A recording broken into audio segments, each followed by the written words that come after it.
여러분, 2026년부터 기초연금 수령 기준이 완전히 바뀌었는데 단순히 몇만 원 오르는 수준이 아니라 누가 받고 누가 탈락할지가 통째로 달라졌습니다. 문제는 이 변화를 모르고 예전 방식만 고집하다가 앉은 자리에서 수백만 원에 달하는 소중한 노후 자금을 날리는 어르신들이 벌써 속출하고 있다는 사실입니다. 국가는 여러분이 65세가 되었다고 해서 혹은 기준이 바뀌었다고 해서 절대로 먼저 찾아와 여러분의 통장에 돈을 넣어주는 친절을 베풀지 않습니다. 기초연금은 철저하게 본인이 직접 서류를 준비해서 신청한 사람에게만 지급하는 신청주의 원칙을 따르고 있기 때문에 모르면 한 푼도 못 받습니다. 충격적인 사실은 바뀐 기준을 몰라 신청 시기를 단 한 달만 놓쳐도 여러분의 통장에 꽂혔어야 할 약 33만 원은 영원히 허공으로 사라집니다. 국가가 나중에라도 그동안 몰라서 신청 못하셨으니 밀린 연금까지 소급해서 다 드릴게요 라고 말하는 일은 법적으로 절대로 존재하지 않는 시나리오입니다. 실제로 1년만 신청이 늦어져도 여러분은 무려 400만 원이라는 거금을 길바닥에 그냥 버리는 셈이 되니 오늘 내용을 반드시 끝까지 집중해서 보셔야 합니다. 특히 2026년에 새롭게 신설된 독소 조항과 함정들을 모른 채 자녀에게 집 한 채 물려줬다가는 향후 5년간 2천만 원을 못 받습니다. 남들은 정보력을 발휘해 다 챙겨가는 수백만 원을 나만 몰라서 뺏기게 된다면 그것만큼 노후에 속상하고 억울하며 밤잠 설치는 일은 없을 것입니다. 오늘 제가 여러분의 주머니에서 새나가는 그 아까운 돈을 확실하게 잡아드릴 테니까 지금 바로 구독 버튼을 눌러 소중한 자산을 지키시기 바랍니다. 기초연금을 신청할 때 가장 많은 어르신이 주민센터 문턱에서 눈물을 흘리며 발길을 돌리는 구간이 바로 이름도 생소한 증여재산 함정입니다. 많은 분이 이제 내 명의로 된 집도 없고 땅도 없으니 무일푼이라 당연히 국가가 기초연금을 줄 것이라고 아주 편안하게 생각하시곤 합니다. 자녀에게 미리 아파트를 물려주거나 재산을 증여했으니 본인은 이제 재산이 제로라고 믿으시겠지만 정부의 계산법은 여러분의 생각보다 훨씬 더 냉혹합니다. 정부는 여러분이 자녀에게 재산을 넘겼다고 해서 그 재산이 즉시 사라졌다고 보지 않으며 이를 공식 용어로 기타 증여 재산이라고 명명하여 관리합니다. 쉽게 말해 내 손을 떠난 재산이라 할지라도 일정 기간 동안은 여전히 여러분의 재산으로 간주하여 소득 인정액에 포함시킨다는 아주 무서운 뜻입니다. 여기서 왜 2천만 원이라는 어마어마한 손해가 발생하는지 이유가 나오는데 만약 여러분이 5억 원짜리 아파트를 자녀에게 증여했다고 가정해보는 것입니다. 여러분은 이제 내 집이 아니니까 나는 가난하다라고 주장하시겠지만 보건복지부 기준에 따르면 그 5억 원은 매달 아주 조금씩만 차감됩니다. 결국 집은 이미 자녀 명의로 넘어갔는데 서류상으로는 여전히 수억 원대 자산가로 분류되어 기초연금 탈락이라는 청천벽력 같은 통보를 받게 됩니다. 좋은 마음으로 자식에게 물려준 집 한 채가 부모님의 연금줄을 끊어놓고 자식 앞에 당당했던 부모를 하루아침에 죄인으로 만드는 꼴입니다. 이 증여재산 꼬리표는 한 번 등록되면 여러분이 마음대로 지울 수 없으며 매달 지역별 최저 생계비만큼만 아주 느리게 재산에서 빠져나갑니다. 즉, 수억 원대 집을 자녀에게 증여했다면 최소 5년에서 10년 이상은 여러분의 재산 목록에 꼬리표처럼 따라다니며 기초연금 수령을 집요하게 방해할 수 있습니다. 그런데 여러분, 집을 안 줬다고 안심할 때가 아니며 지금 이 순간에도 여러분의 통장에 찍히는 사소한 기록들이 연금 수령을 가로막는 거대한 벽이 되고 있습니다. 이 거대한 벽의 정체는 바로 소득 인정액인데 많은 분이 내 통장에 찍히는 월급이나 연금만 소득이라고 생각하시지만 나라의 계산법은 훨씬 더 복잡하고 정교합니다. 여러분의 현재 집값과 예금 잔액, 심지어 타고 다니는 자동차의 배기량까지 전부 월소득으로 환산해서 더한 뒤 최종 합계가 기준선을 넘으면 가차없이 탈락입니다. 가장 먼저 맞닥뜨리게 될 첫 번째 장벽은 2026년 새롭게 적용될 선정 기준액인데 이는 해마다 물가와 소득 수준을 반영하여 국가에서 정하는 합격선입니다. 25년보다 약 7%가량 상향될 것으로 보이는 이 기준선은 단독 가구는 약 244만 원, 부부 가구는 약 390만 원 내외에서 결정될 전망입니다. 내 국민연금이 100만 원뿐인데 기준이 244만 원이나 되니까 널널하겠지 라고 방심하시다간 나중에 날아오는 탈락 통지서를 보고 큰 코 다치게 될 것입니다. 여러분이 현재 깔고 앉은 집값과 통장에 고이 모셔둔 쌈짓돈이 이 장벽의 높이를 순식간에 높여버리기 때문에 실제 소득보다 재산 환산액이 훨씬 중요합니다. 하지만 다행히 이 거대한 벽에는 비밀 통로 같은 혜택도 존재하며 특히 현장에서 땀 흘려 일하시는 부지런한 어르신들이라면 이 보너스 점수를 꼭 챙겨야 합니다. 바로 116만 원이라는 근로소득 공제 한도인데 2026년 인상된 최저임금을 반영해 기존 112만 원에서 116만 원으로 상향된 아주 고마운 혜택입니다. 이 공제 금액은 여러분이 힘들게 일해서 번 돈에서 무조건 먼저 빼주는 금액으로 일하는 어르신들의 생계를 보호하기 위해 국가가 마련한 장치입니다.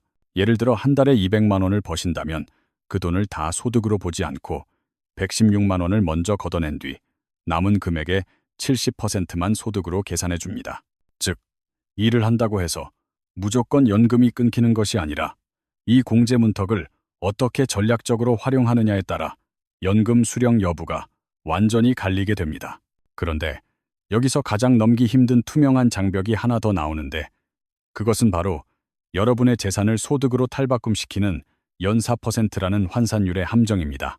만약 여러분이 은행에 현금 1억 원을 고이 모셔두었다면 나라는 이 돈을 그냥 예금으로 보지 않고 매달 약 33만 원의 소득을 올리는 것으로 간주합니다. 나는 이 이자로 담뱃값도 못 받는다고 아무리 공무원에게 하소연해도 소용없으며 나라의 계산기에는 여러분이 이미 그만큼의 돈을 벌고 있는 것으로 찍힙니다. 이 투명한 장벽의 높이를 미리 계산해 넣지 않으면 여러분은 다 잡은 연금을 코앞에서 놓치고 노후 계획이 통째로 뒤틀려버리는 불상사를 겪게 될 것입니다. 다시 정리하자면 일에서 버는 소득은 116만 원까지 기본 공제 혜택을 받을 수 있으며 부동산이나 금융자산은 연사 %의 비율로 합산됩니다. 특히 2026년부터는 저소득층 어르신을 대상으로 기초연금이 최대 40만 원까지 단계적으로 인상되는 만큼 이 문턱을 넘느냐가 정말 중요해졌습니다. 나도 모르게 쌓인 재산 환산액이 소득 인정액이라는 거대한 장벽이 되어 여러분의 뒷덜미를 잡고 연금 수령의 길을 방해하고 있는 것이 현실입니다. 그런데 여러분, 이 거대한 장벽을 겨우 넘었다고 해서 안심할 수 없는 것이 사실 이 벽보다 더 무서운 것은 여러분의 귀를 어지럽히는 잘못된 소문들입니다. 누구는 자식 때문에 안 된다더라. 혹은 국민연금 받으면 한 푼도 못 받는다더라. 같은 잘못된 오해들이 여러분의 눈과 귀를 가리고 신청조차 못하게 만듭니다. 오늘 제가 여러분의 소중한 노후를 가로막는 그 질긴 가짜 뉴스들을 하나하나 시원하게 깨부수고 진실이 무엇인지 확실하게 정답을 알려드리도록 하겠습니다. 가장 먼저 맞닥뜨리는 첫 번째 오해는 바로 내 자식이 잘 살면 부모인 나는 무조건 연금 대상에서 탈락한다는 고정관념 섞인 공포 섞인 생각입니다. 많은 어르신이 자녀의 연봉이 높거나 좋은 집에 살면 부모는 당연히 국가 지원에서 제외되는 줄 알고 일찌감치 포기하며 상담조차 받지 않으려 하십니다. 과거에는 부양 의무자 기준이라는 엄격한 잣대가 있었지만 이제는 세상이 바뀌어 기초연금은 오직 어르신 본인과 배우자의 소득과 재산 상태만 봅니다.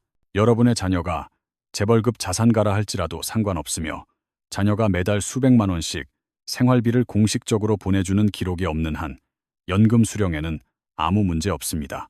그러니 이제 더 이상 잘 사는 자식 눈치 보느라 정당한 권리인 기초연금 신청을 포기하고 혼자 소갈이하는 일은 오늘부로 그만두셔야 한다고 강조합니다. 두 번째는 국민연금을 받고 있으면 기초연금은 신청조차 못한다는 착각인데 이것이야말로 가장 억울하고 안타까운 오해 중 하나라고 볼 수 있습니다.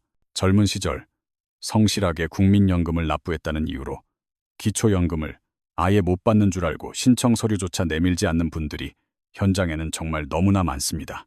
물론 국민연금 액수에 따라 기초연금이 소폭 깎이는 연계감액이라는 제도가 존재하긴 하지만 깎이더라도 신청해서 단돈 얼마라도 받는 것이 무조건 이득입니다.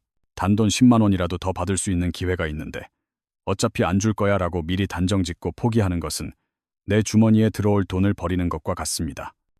세 번째로 서울에 번듯한 집 한 채만 있어도 무조건 탈락이다 라는 말도 사실이 아니며 주택 소유 여부만으로 수령 자격을 판단하지 않는다는 점을 명심하세요. 내가 사는 집이 공시가격으로 5억 원인데 내가 무슨 연금을 받아라고 한탄하시겠지만 나라는 여러분이 살고 있는 집을 계산할 때 공제 혜택을 줍니다. 특히 대도시에 거주하신다면 집값에서 무려 1억 3,500만 원을 먼저 빼고 계산해주는 기본재산 공제 제도가 여러분의 든든한 버팀목이 되어줄 것입니다. 즉, 집값이 어느 정도 있더라도 다른 소득이나 금융자산이 적다면 충분히 받으실 수 있으며 국가는 집을 소득 창출 수단으로만 보지 않는다는 뜻입니다. 네 번째로, 과거에 한 번 신청했다가 탈락했으니 다시 신청해도 결과는 똑같을 것이다 라는 비관적인 생각은 여러분의 지갑을 닫게 만드는 위험한 오해입니다.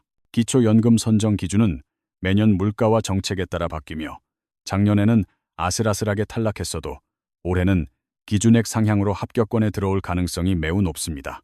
특히 2026년처럼 기준이 크게 바뀌는 시기에는 예전에 고배를 마셨던 분들이 대거 합격하는 이른바 연금 골든타임이 열린다는 사실을 기억하십시오. 한번 떨어졌다고 영원히 못 받는 죄인이 아니니 국가의 기준이 내 쪽으로 유리하게 다가올 때를 기다려 끈기 있게 다시 도전하고 문을 두드려야 합니다. 마지막 다섯 번째는 소득이 전혀 없으면 무조건 최대 금액을 받는다는 오해인데 무소득과 무재산은 엄연히 다르다는 점을 꼭 기억하셔야 합니다. 나는 일도 안 하고 통장에 돈도 없는데 왜 연금이 33만 원 다 안 나오고 깎여서 나오지라고 억울해하며 묻는 분들이 가끔 계십니다. 비록 매달 들어오는 현금 소득은 없어도 여러분이 가진 부동산이나 자동차를 소득으로 환산한 값이 일정 수준을 넘으면 연금액은 단계적으로 깎입니다. 주변의 잘못된 소문에 속아 신청조차 안 하는 것이야말로 여러분의 노후를 망치고 자식들에게 짐을 지우는 가장 큰 실수임을 다시 한번 명심하십시오. 그런데 여러분, 이런 오해를 다 풀고 신청하러 갔는데도 예상치 못한 곳에서 발목을 잡혀 피 같은 연금을 날려버리는 안타까운 실제 사례들이 존재합니다. 설마 나한테 이런 일이 생기겠어?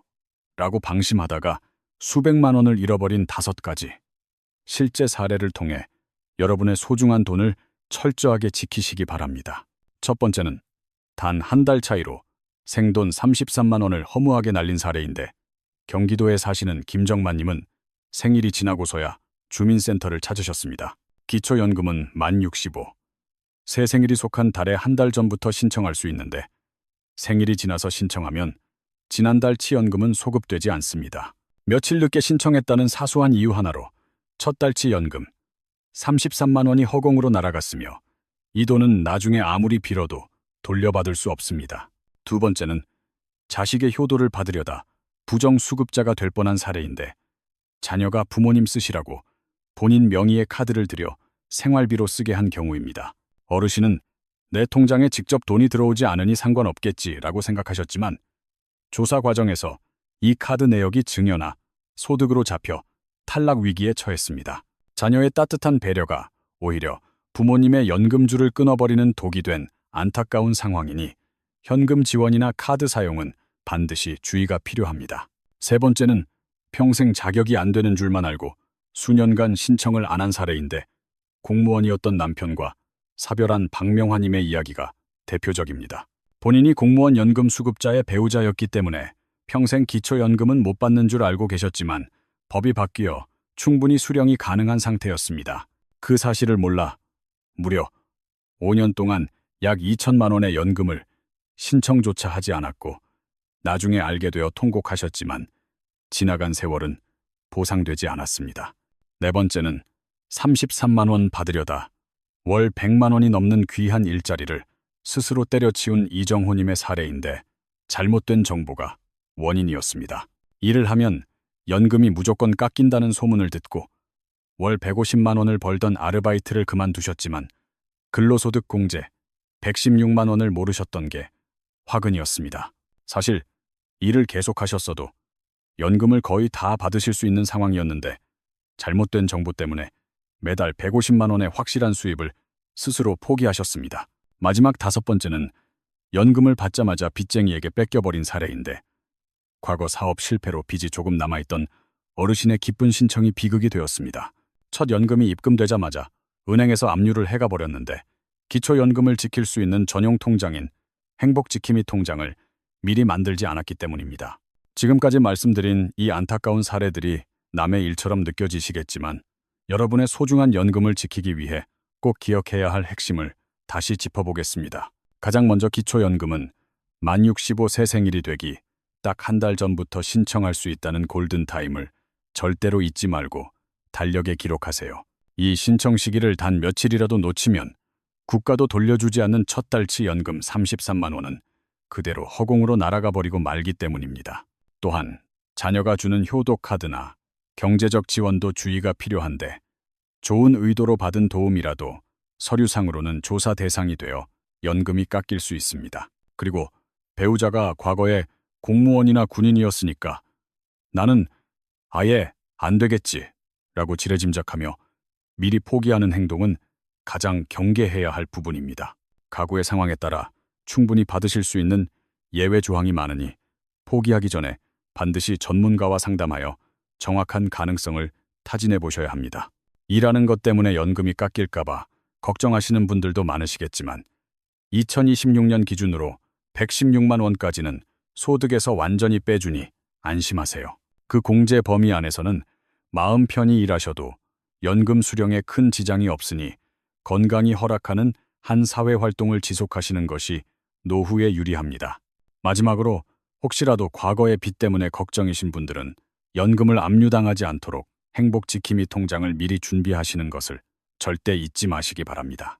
결국 나는 아니겠지라는 방심과 누군가 알아서 알려주겠지 하는 막연한 기대가 여러분의 소중한 노후 자금을 소리 없이 갉아먹는 셈입니다. 그런데 여러분, 이제 절차적인 실수보다 더 기가 막히고 억울한 상황들을 말씀드릴 건데 이건 정말 미리 모르면 당할 수밖에 없는 독소 조항들입니다.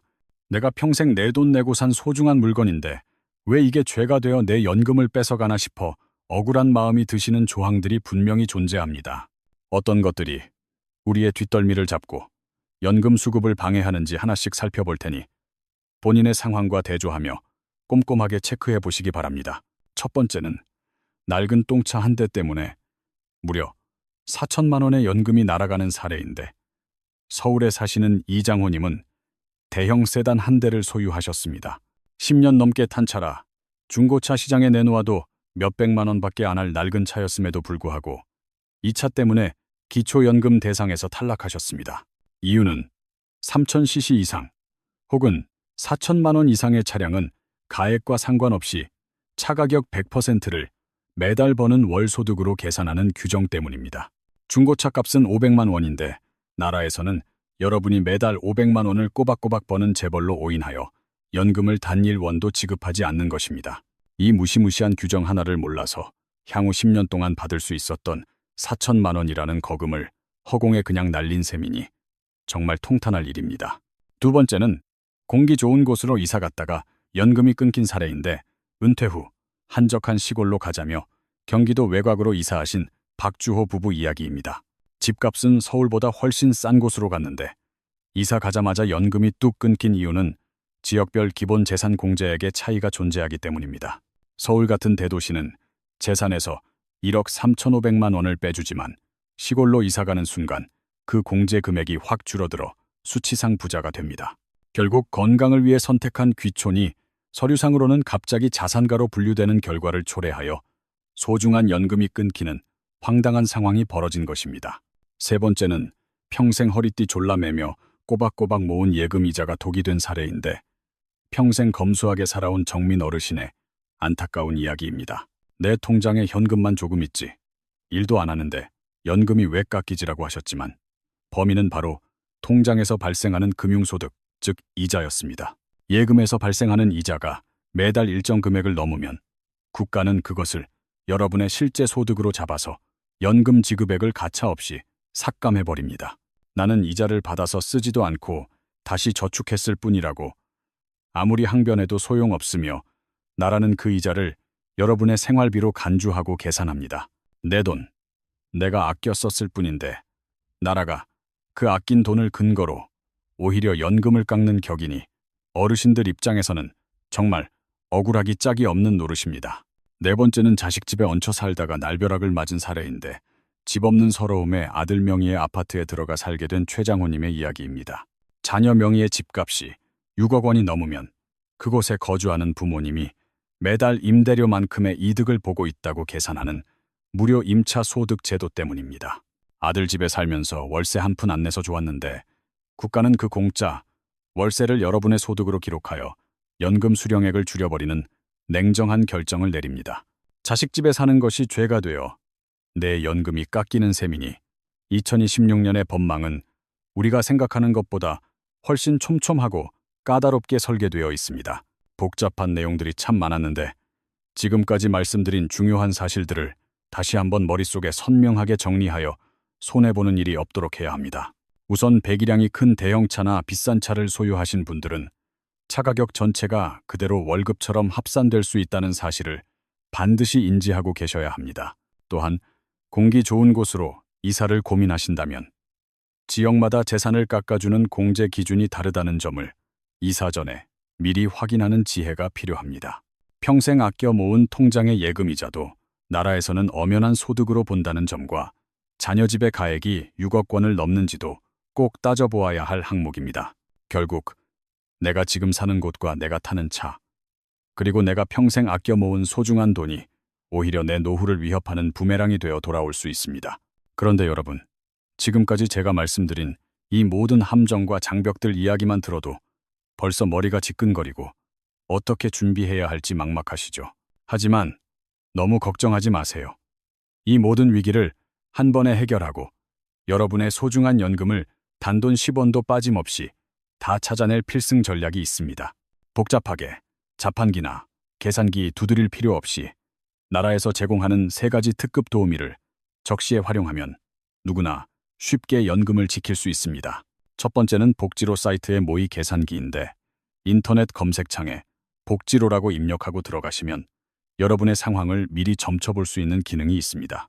나는 컴퓨터를 할 줄 모른다고 걱정하시는 분들도 자녀에게 복지로에서 모의 계산 한 번만 해다오라고 부탁하면 1분 만에 결과를 알 수 있습니다.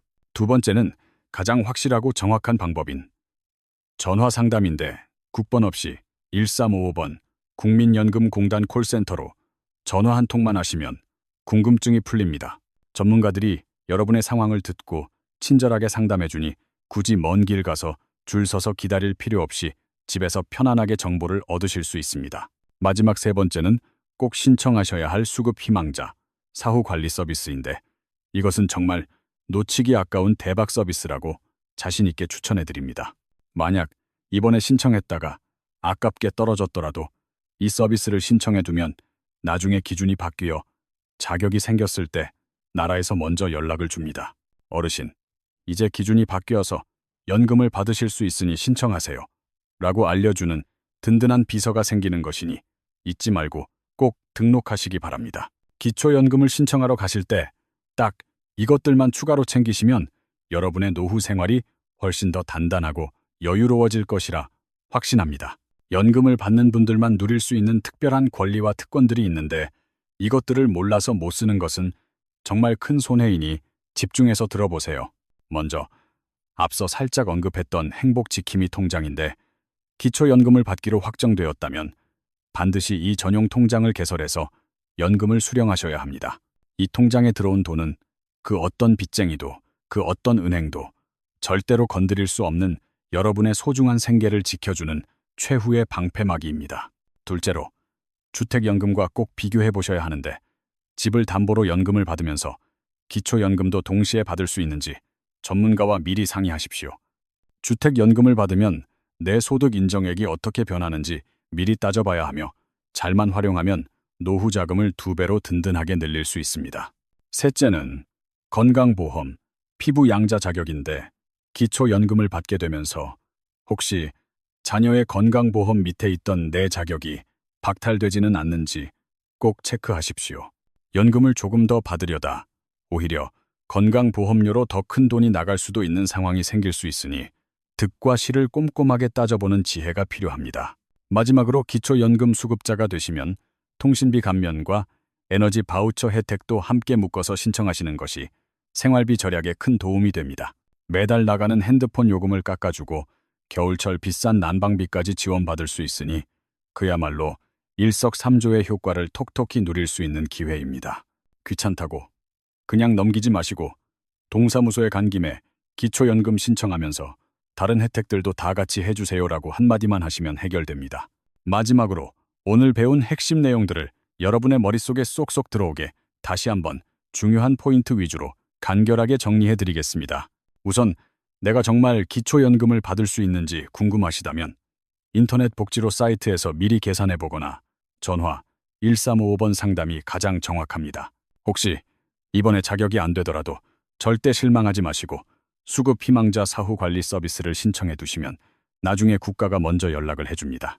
그리고 여러분의 소중한 연금을 빚쟁이에게 단일원도 뺏기지 않으려면 행복 지킴이 통장은 선택이 아닌 필수라는 점을 오늘 꼭 기억하시기 바랍니다. 여기에 통신비 할인이나 겨울철 난방비 지원 같은 부가 혜택들도 절대 놓치지 말고 다 같이 신청해서 주머니를 두둑하게 챙겨 받으셔야 합니다. 결국 제대로 공부하고 꼼꼼하게 챙기는 분들만이 국가가 준비한 이 모든 복지 혜택을 100% 누릴 수 있는 자격을 증명하는 셈입니다. 여러분, 이제 기초연금이라는 복잡한 미로를 빠져나올 모든 지도가 여러분의 손에 쥐어졌으니 이제 실행에 옮기기만 하면 모든 준비는 끝납니다. 2026년 대변혁의 시기에 누군가는 정보 부족으로 수백만 원을 날릴 때 이 영상을 끝까지 보신 여러분은 소중한 권리를 당당하게 지키실 것입니다. 그런데 꼭 기억하셔야 할 것이 있는데 오늘 제가 전해드린 이 내용은 단순히 한번 보고 끝낼 일회성 정보가 절대로 아니라는 점입니다. 앞으로 여러분의 재산이나 소득에 어떤 작은 변화가 생기더라도 오늘 배운 이 엄격한 기준들을 딱 대입해서 냉철하게 스스로 판단해 보세요. 그러면 그 어떤 복잡한 상황이나 갑작스러운 정책 변화 속에서도 절대로 손해보는 일 없이 여러분의 노후 자금을 안전하게 수호하실 수 있습니다. 그러니 이 귀한 영상이 필요할 때마다 언제든 다시 꺼내보실 수 있게 지금 바로 구독과 좋아요를 눌러 유튜브 보관함에 꼭 저장해 두시기 바랍니다. 제가 앞으로도 여러분의 소중한 노후 자금을 지켜드리는 든든하고 친절한 평생 가이드북이 되어드릴 것을 이 자리를 빌려 약속드립니다. 오늘 이 영상이 여러분의 텅 빈 통장을 든든하게 채워줄 확실한 방패가 되었기를 진심으로 바라며 주변 분들에게도 이 희소식을 널리 알려주세요. 주변에 이 정보가 꼭 필요한 친구분들이나 친척분들이 있다면 지금 바로 공유해 주시고 함께 잘 사는 노후를 만들어 가셨으면 좋겠습니다. 저는 다음에도 여러분의 주머니 사정을 든든하게 채워줄 더 알차고 실속 있는 정보로 다시 찾아뵐 것을 약속하며 이만 물러가도록 하겠습니다. 여러분의 당당하고 여유로운 노후를 끝까지 응원하겠으며 지금까지 시청해 주셔서 진심으로 감사드리고 항상 건강하고 행복하시기를 기원합니다.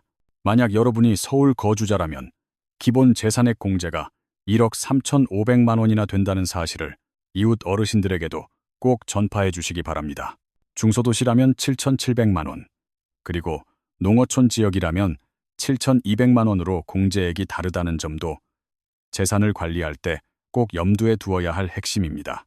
특히 자녀 명의의 집에 거주할 때 발생하는 무료 임차 소득은 시가 표준액의 연 0.79%를 곱하여 계산된다는 전문적인 수치도 참고하세요. 예를 들어 자녀의 집이 10억 원이라면 연간 790만 원, 즉 매달 약 66만 원 정도가 여러분의 소득으로 잡힐 수 있다는 아주 중요한 계산입니다.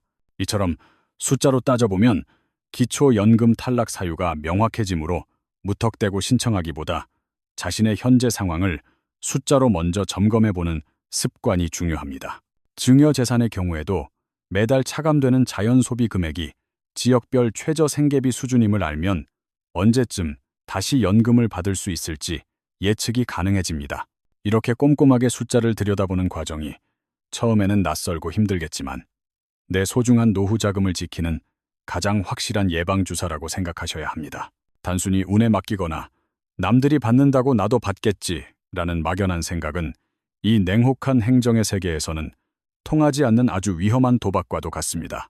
특히 2026년에는 고가 자동차에 대한 기준이나 금융자산의 환산 방식이 더 세밀해질 예정이라 전문가와의 상담이 그 어느 때보다 절실해진 시기입니다. 만약 여러분이 과거에 사업을 하시다가 폐업하신 기록이 있다면 그 부채 증명 서류도 꼼꼼히 챙겨서 재산에서 차감받을 수 있도록 준비하셔야 합니다. 국가의 계산기는 여러분의 눈에 보이는 자산뿐만 아니라 서류상에 남아있는 아주 오래된 기록까지도 전부 찾아내어 소득으로 환산할 능력이 있습니다. 그러니 우리도 그에 맞서서 내가 받을 수 있는 모든 공제 항목과 혜택들을 서류라는 강력한 무기로 무장하여 당당하게 권리를 주장해야 하는 것입니다. 주민센터 직원에게 물어볼 때도 그냥 저 기초연금 받을 수 있나요? 라고 묻지 마시고 제 상황이 이런데 이런 공제는 적용되나요? 라고 구체적으로 물으세요.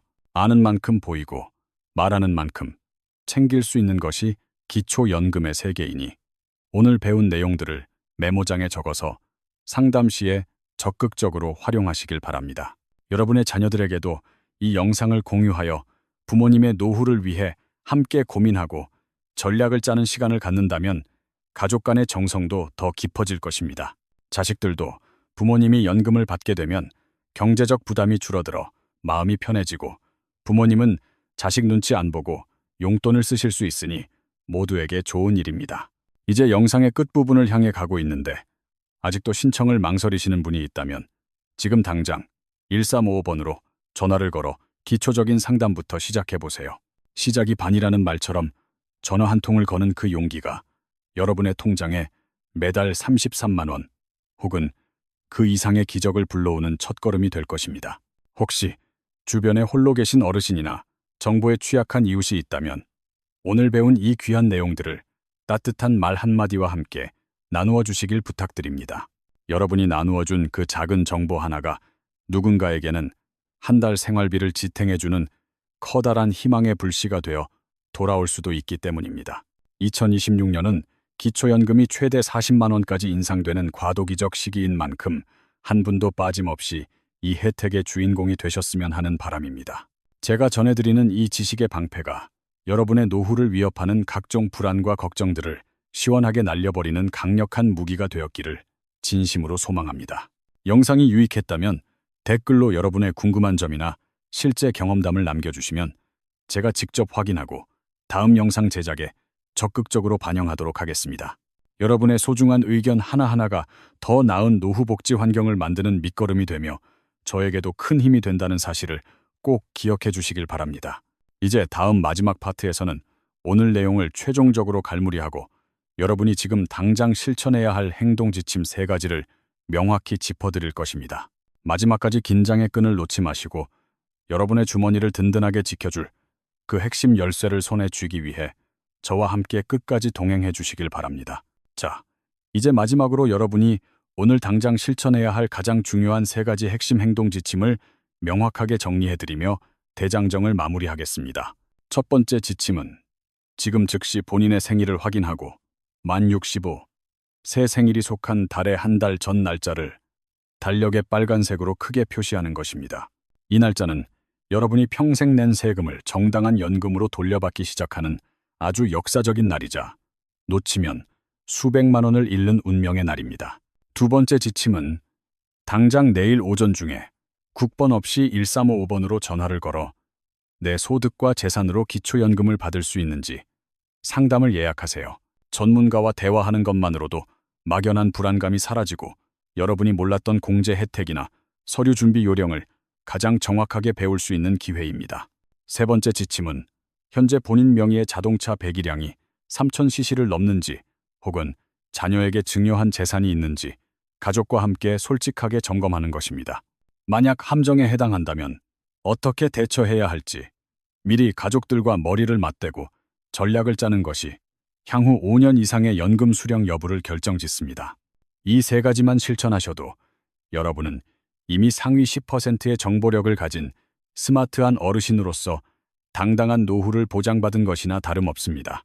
2026년은 단순히 시간이 흐르는 해가 아니라 여러분의 노후 자금 판도가 완전히 뒤바뀌는 혁명의 해라는 사실을 다시 한번 가슴에 새기세요. 남들은 다 챙겨가는 수백만 원을 나만 몰라서 길바닥에 버리는 억울한 일은 오늘 이 영상을 보신 여러분에게는 절대로 일어나지 않을 일입니다. 국가가 알려주지 않는 비밀과 복잡한 계산법 사이에서 제가 전해드린 이 지식의 등불이 여러분의 앞길을 환하게 비추어 주었기를 진심으로 바랍니다. 여러분은 평생 대한민국을 일궈온 주역들이며 기초연금은 그 노고에 대한 국가의 최소한의 예우이자 여러분이 누려야 할 당연한 권리입니다. 그러니 미안해하거나 눈치 보지 마시고 당당하게 신청하셔서 통장에 찍히는 매달의 기쁨을 온전히 누리시며 건강한 노후를 보내시길 응원하겠습니다. 오늘 긴 시간 동안 집중해서 시청해 주신 여러분 한 분 한 분이 저에게는 가장 소중한 인연이며 여러분의 행복이 저의 가장 큰 보람입니다. 혹시라도 내용이 어려워 다시 보고 싶으시다면 언제든 유튜브 보관함에서 꺼내보시고 주변 친구분들에게도 공유하여 함께 부자가 되어보세요. 여러분의 구독과 좋아요는 제가 더 좋은 정보를 찾고 영상을 제작하는 데 있어 가장 큰 에너지가 된다는 사실을 꼭 기억해 주시면 감사하겠습니다. 저는 더 유익하고 어르신들의 가려운 곳을 긁어주는 실무적인 정보로 조만간 다시 찾아올 것을 약속드리며 이만 인사를 올리도록 하겠습니다. 오늘 하루도 고생 많으셨고 여러분의 앞날에 건강과 행운 그리고 넉넉한 연금 혜택이 늘 함께 하시기를 진심을 담아 기원하고 기도하겠습니다.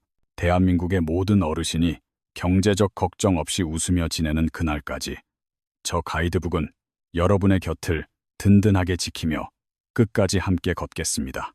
긴 영상 끝까지 시청해 주셔서 정말 감사합니다, 여러분. 항상 건강하시고 다음 영상에서 더 밝은 모습으로 다시 뵙겠습니다. 감사합니다.